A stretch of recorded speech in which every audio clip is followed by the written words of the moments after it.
En ny forening har set dagens lys i Danmark. Medlemmerne tilhører en seksuel minoritet, som hverken er heteroseksuelle, homoseksuelle, biseksuelle eller transseksuelle. Det er en forening for mennesker uden seksualitet. De er aseksuelle, altså mennesker, som ikke har lyst til sex overhovedet. Nu skal vi møde 2 af dem, og vi starter i Esbjerg. Marianne Bolding er 48 og mor til 2 børn på 14 og 17 år. Der er de 4 og 7 eller sådan noget der. Hun har aldrig følt sig seksuelt tiltrukket af nogen. Alligevel har hun været i 2 længere forhold, hvor sex har været en del af det. Det har været et must for at være i et forhold, og det har også været et must for at få nogle børn, som jeg meget gerne vil have.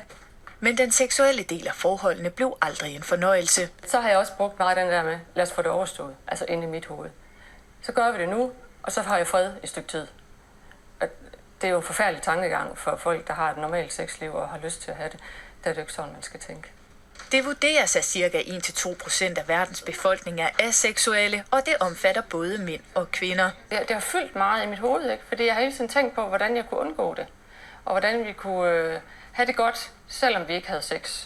Og det er ikke en fysisk eller psykisk defekt eller en fiks idé, siger en overlæge på Sexologisk Center i Aalborg. Det er noget, man har liggende i sig og har det fra fra starten af, hvor andre mennesker opdager seksualiteten. Der kommer man egentlig aldrig rigtig i gang med den.